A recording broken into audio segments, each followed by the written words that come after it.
Hala, mga kasolid, isang nakakalokang plot twist ang sumabog ngayon sa mundo ng politika na tiyak na magpapabaliw sa mga kritiko.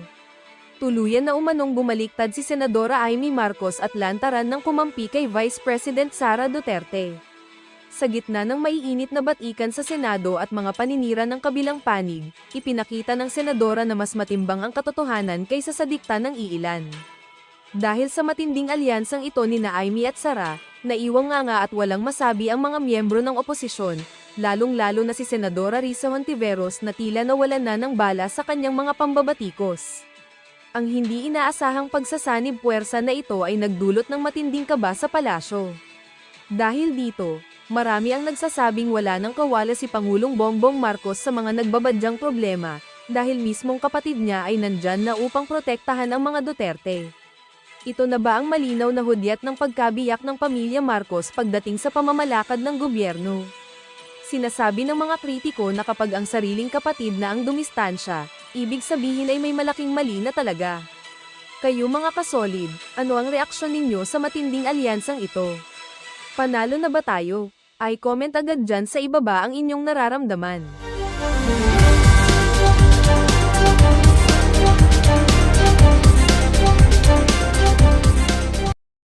Driver, nakikiramay ho kami dito sa PH Update sa inyo.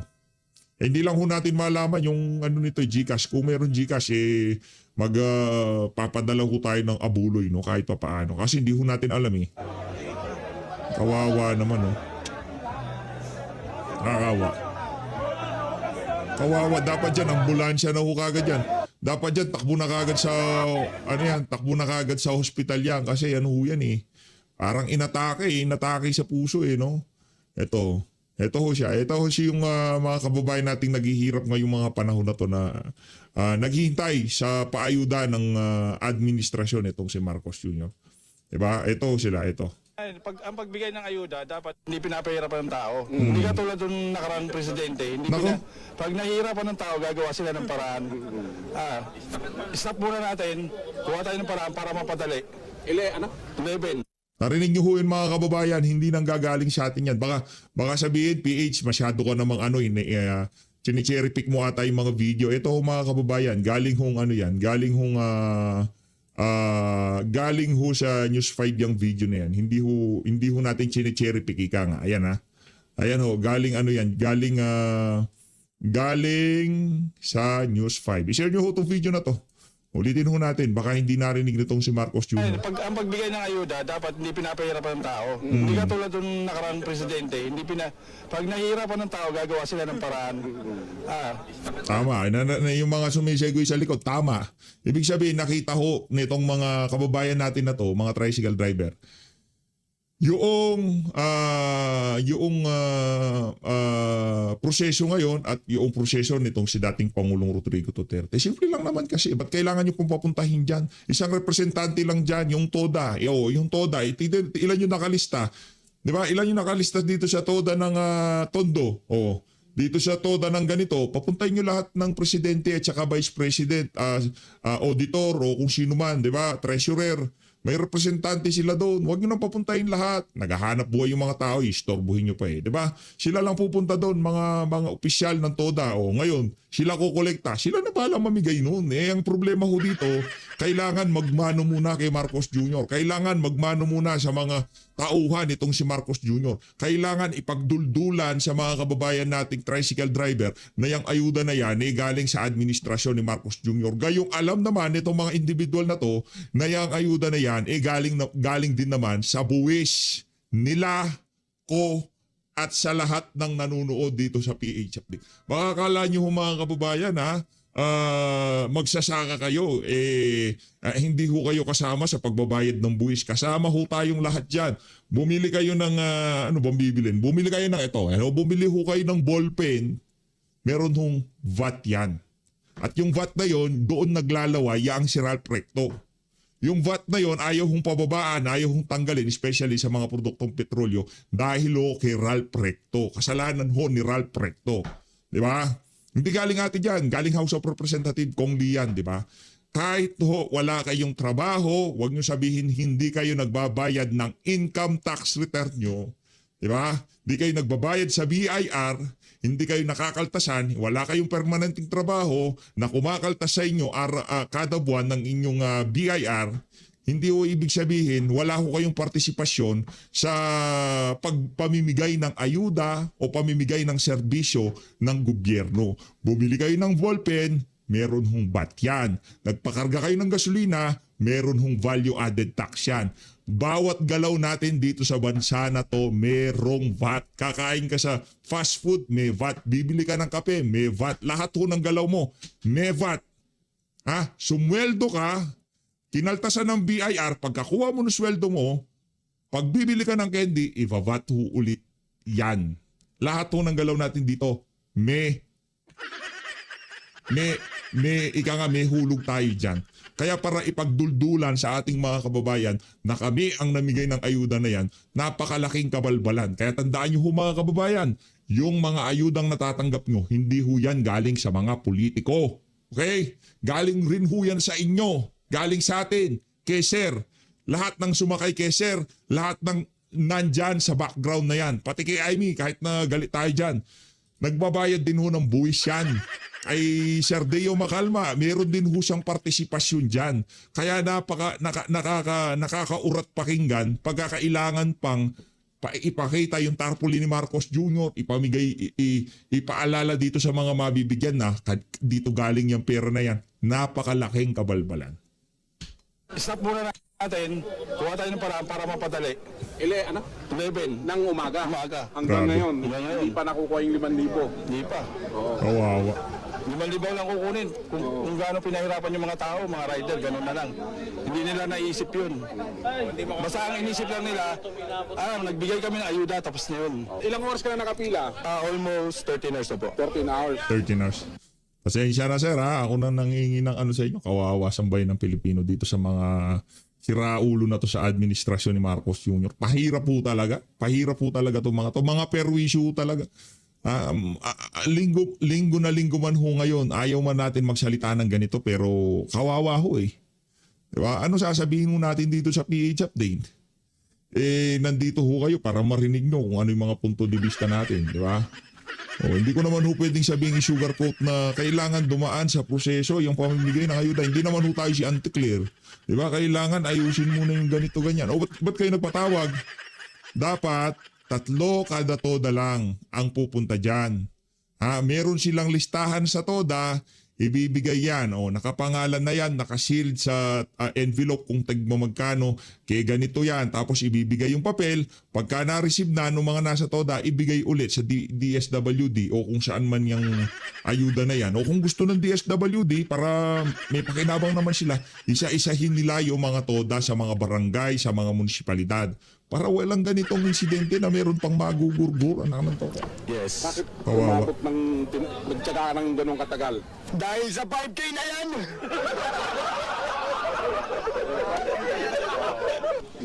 Hindi rin naman ho natin masabi na masisipag eh. Hindi masisipag pumila, masisipag maghanap buhay, masisipag lumalaban ng parehas. Kaso sobrang mahal ho talaga ng gasolina. Kahit tayo, kung tayo mamamasada ngayon, baka hindi na ho muna tayo lalabas. Kasi pupunta lahat sa diesel eh. Yung mga ano pa naman natin, mga jeepney natin, hindi naman ho fuel efficient yan. Di ba? Para hong nagmumumog ng diesel yung mga yan. Di ba? Yung mga ano yan, mga makina yan, baka matatanda pa ho sa atin. Yung iba dyan, mga panahon pa ng hapon. Di ba? Kaya hindi sila fuel efficient. Kaya talagang dahil walang pambili ng bago, ilinalaban na lang ho kahit na luma. Kahit na makasobra ng 500, 1,000 kada araw, ilinalaban. Pero ngayon, imposible na yun. Yung iba daw ho, nakakauwi na lang 150. Kaya yung pagpila nila na yan, hindi ho ibig sabihin na napakatamad naman itong mga to, na puro ayuda na sa utang. Hindi ho. Talagang mahirap ang buhay ngayong mga, naiintindihan mo natin sila at hindi ho sila nakadepende sa ayuda. May trabaho yan, may hanap buhay, marangal ang hanap buhay. Ang problema, ayaw suspendihin ng administrasyon na to yung VAT sa mga produktong petrolyo. Diba? Yun ang problema natin dito. Suspendihin yun. Tapos yung pinamimigay na ayuda, direktang subsidiya sa mga oil company. gobyerno at mga pribado na lang mag-usap-usap dyan. Di ba? Wala nang problema eh. Lahat makikinabang. Hindi ko naman sinasabi na, di ba, pati tayo dapat makinabang. Di ba? Hindi, mas maganda kung lahat, hindi yung selected lamang dito sa grupo na to, tricycle driver. Paano naman yung ibang mga pribado? Eh, hindi naman tayo tricycle driver, hindi naman tayo makakahingi ng ayuda dyan. Di ba? Mahirap oh. Cash online wallet. Para walang pila. Para walang pila. Para walang naghihintay dito ng mga tao. Lakmakan natin siya.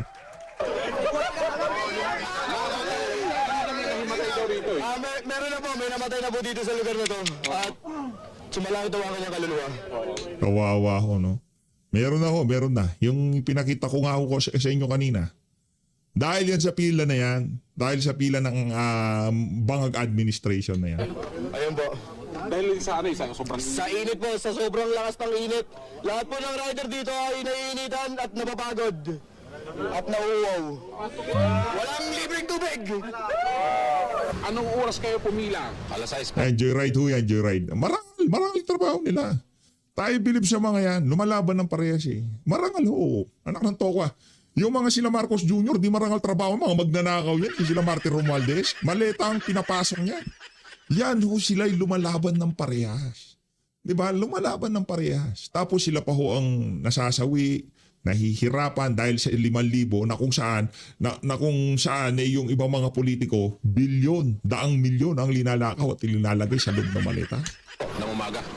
Tapos, alas 12:30 ng gabi, Ngayon na kami na-releasean. paano bang bakit umabot ng ganito kahaba? Medyo mas mabagal yung proseso natin ngayon eh. Oo. Mabagal talaga yung proseso. Tapos ang napakasakit pa. Baka downers yung tinira ni Marcos Jr. kaya mabagal siya ngayon. Baka naka-downers siya ngayon, downers. Kasi siya na sir, baka downers siya, ganito siya maglakad yan, oh, ganyan siya maglakad. Downers yan, no? Downers yung binatak siguro nitong si Marcos Jr., di ba? Pang downers yung nasinghut niya. Pa doon, may namatay pa desa. Wow. Diba, napakasakit doon. Isa sa kasama namin na namatay. Ginatake. Wala. Kita nyo na kahit hindi ho sila pare-parehas na joyride, pare-parehas na tricycle driver. Pero kung magtratohan sila, iisa sila eh. Lumalaban ng parehas kasi. Yung mga magnanakaw, sila pa nagpapahirap dito sa mga lumalaban ng parehas na to. Mabagal talaga yung proseso sa loob. Wala. Mabagal. Kwenta. Tapos, biro mo, alas 6 pumila. Ngayon na nakakuha. 12:30 na, di ba? Kawawa. Napakabagal talaga, sir. Kawawa ho, kawawa. Tayo'y nakikiramay no, sa mga naulilan noong naknanto ka, kawawa. Merong pamilya yun, kaya nga naghahanap buhay yan, merong binubuhay, merong pinapakain na bibig, merong pinag-aaral ng mga bata, di ba? Tapos pumila siya dyan. Kung maaari lang, no, hindi naisip niya sana hindi na ako pumila, natulog na lang sana ako, napagod patuloy ako dyan sa pila-pila na yan, di ba? Sayang ho yung buhay sa halagang 5,000 pumanaw dahil dyan sa pagpapahirap ng bangag administration na to. Rekta ho tayo kay Mangga, no? Kay Amy Marcos ho tayo. Ayaw ho muna natin ngayong mag-all out kasi araw ho ng linggo ngayon.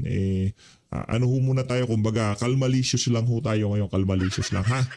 Ano na ho muna tayo, hindi na ho muna tayo masyadong babalagbag. Bukas na, Lunes bukas eh, di ba? Bukas na ho tayo babalagbag. Oh, ngayon ano lang tayo, mahinhin ng konti. Hinhinan natin o lumanayin natin ng konti. Malumanay, ayan, lumanayin natin. Mangga. Nasa ating Senator Amy Marcos. Senator Amy, maganda umaga po. Nembang bigat, po, Senadora. Yes, na yung mga bigat. Damit, Talakay Deo. Long time no see, ha? Oo nga Talaga po. naman, matagal na. Di ka na dumadalo dito sa umuwi ako DCRH At eh. saka, yun nga, nag-Holy Week tayo, kaya medyo disappear muna. Pero nakakabahala itong mga balibalita nakakahilo. Ay, oo nga po, Senator. Katulad itong issue nga ng kasundon daw, term sharing agreement sa pagitan ng mga Duterte at mga Marcos na pinag-usapan daw before presidential elections. Pero ang tanong ko, Senator Amy, ayan, ano ba ang BP mo ngayon? Nako! Ang alin? Blood pressure? Ay, hindi. Umano ko sa nanay ko, low blood. Low High blood blood. na nakapaligid, pero ako calm. Isang sigaw lang tapos na. Ganun ba? Kasi na high blood ka kahapon eh. Ayan. Ayun nga, kasi ang Madriaga na yun, hindi ko na nga ma-pronounce sa inis ko. Ayan. Sinungaling kung sino man gumawa ng script. Aha. Napakalawsi ng Yeah. scriptwriter, kumuha sila sa DCRH. DCRH drama. Pero Senator Amy, ayan, ano nga po ba ang inyong napag-usapan sa mga Duterte? Paano nyo nakumbinsi ang VP Sara na mag-slide down, maging tumakbo na sa Vice President at pinagbigyan ang Pangulong Bongat sa pagkandidato sa pagkapangulo? Ano ba yung kasunduan nyo, agreement nyo? Nakuha ang agreement kasi nagpila na si VP Sara at that time. Pumila na siya sa Davao bilang mayor. Wala na siyang kabalak-balak mag-national. At ang akala pa nga, mag-BBP, Bongo at PRRD para sa PDP laban. Kaya hindi ko maintindihan saan galing itong mga kwentong to. Samantalang sabi ni VP Sara, pumila ka na, pumila na kayo. Sabi ko, si Bongbong pipila. Ay, pumila na kayo kasi wala na akong balak dyan. Yun ang usapan nun. Tapos, yun nga, si Bongbong sabi, sino naman ang vice ko? Pero nakapagpila na siya sa mayor, walang kasunduan. Ako po, kung may kasunduan, ba't naman papayag ng kalahating termino, samantalang siya yung talagang tinutulak na maging presidente, papayag ba yun sa 3 years lang? Parang apakagulo. At saka may statement talaga si Bongbong nun, pinakita ko pa nga sa media kahapon, sa Senado. Talagang sinasabi ni Bongbong, walang term sharing, very unstable yan. Walang tuloy-tuloy na polisiya, magulo. Ayan, kasi kaya po namin ikaw ang tinatanong po namin, Senator, dahil alam po namin na kayo ang talagang matinding mahigpitang ugnayan sa mga Duterte bago ang eleksyon. Kasi kasama ko si Mayor Sara noon sa pangangampanya bilang senador noong 2019. Nakasama ko siya. Halos araw-araw kami kung saan lupalop kami nakakaabot. Kaya mas nakilala ko siya kaysa kay Bongbong. Ayun, tapos ayaw nga niya mag-national na at mayor na lang sa Davao na lang siya. Eto nga, nagkagulo-gulo na nga. Pero ang maliwanag, si Presidente Duterte noon, galit. Hindi kasi niya alam At yung sinasabi ng sinungaling doon sa Congress na may kasunduan, na pumayag na daw si PRRD, basta may term sharing, lahat yun. Parang parang si PRRD na-forced na niya yung tipong na daw siya hindi na siya nagsalita nung nabalitaan niya na magtatandem tong si Marcos Jr. tsaka itong si VP Sara. Hindi na daw siya. Hindi ko alam kung napamura siya o na siya yung parang hindi siya natuwa doon sa balita na yon. Talagang kabugtutan, wala namang ganun. Pero so talagang hindi decided ang VP Sara na tumakbo ng Vice Presidente noon. Mayor sana ang kanyang tatakbuhan. Oo, nakapila na nga Tapos sabi niya, ba't pa ako magna-national? Ayos na ako sa Davao, marami akong pending projects. Anong gagawin ko dyan sa Manila? Kagulo-gulo. At mukhang lalaban pa kami mag-ama. Imposible naman mangyari yon. At saka pa mga ganyang minsan hindi na usapan may mga kasulatan pa yan. Wala bang... Oo, ang balita nga, may 2 love letter pa silang mag-ama. Oh. Ayun, tapos yun nga, nag-decide na hindi na na national, tapos pinakiusapan namin na mag-VP. Nagmabakaawa nga kami. Sabi ko nga, paano naman si Bongbong tatakbo na mag-isa? Meron pang presidenteng walang bise. Nakakatawa naman tignan. Ayan. Eh pumayag rin sa bandang huli kasi maraming disappointed na mga Sara All, yung mga solid Duterte. Talagang disappointed sila na walang Duterte sa national slate.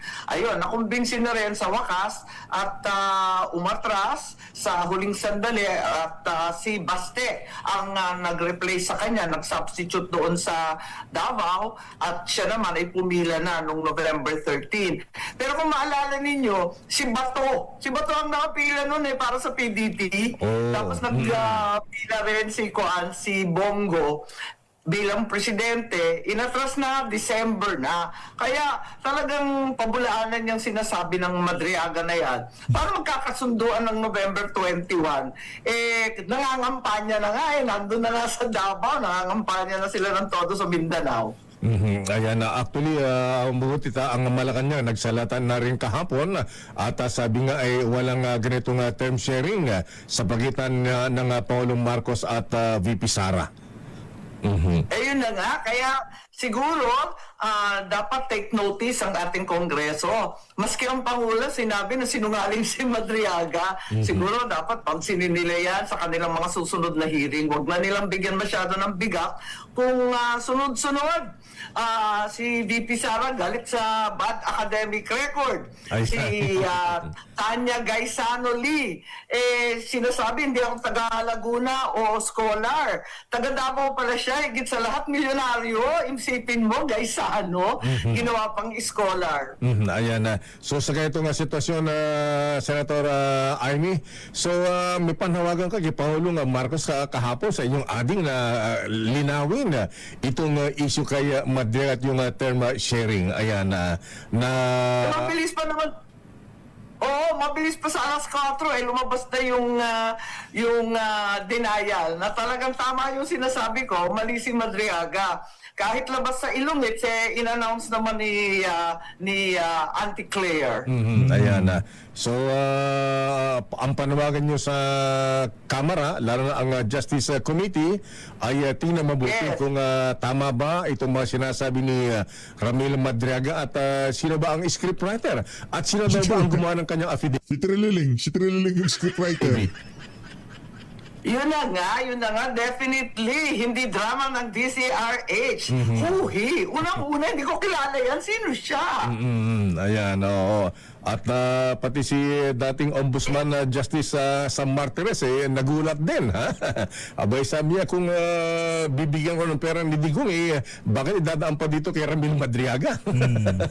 Correct! Bakit nga? Naku, talaga naman, talagang maraming kabulastugan ang pinagsasabi ng taong yan. Kaya nagtataka kaming lahat saan galing yan at bakit binibigyan ng halaga at pansin at oras. Wag na! So saan man na lang yung mga ganyan. So saan hahanto ito, Senator Ami? Kasi marami ring nakapula. Pati si former Justice, Supreme Court Justice Adolf Ascuna na ang ginagawa ng Justice Committee parang impeachment hearing na dapat trabaho ito ng Senado bilang impeachment court. Actually, nagtataka rin ako kung ano yung connection nitong term sharing agreement kuno. Anong connection nito sa impeachment ni VP? Doon sa ano yan, ako na magkokonek doon sa pagbabanta kay Mike Marcos Jr. Ipapakita na talaga meron pang pagbabanta dahil meron term sharing tapos hindi sumunod si Marcos Jr. Palakpak. Anong connection nitong pinagsasabi niya sa impeachment? At kung may connection man, hindi ba mini-trial na to? Parang nagta-trial na sila, nagpe-presenta na sila ng testigo, tinitimbang na yung ebidensya. Hindi ba trial ang dating nun? Kaya sang-ayon ako doon kay Justice Ascuna at nalilito ako sa ginagawa. Kasi ang dapat gawin lang yata ng Congress, ang pagkaintindi ko, form and substance lang. Na may ebidensya, okay, meron. Pagkatapos noon, yung forma, nasa tamang pagsulat, o di ayos na yun, tuloy-tuloy na.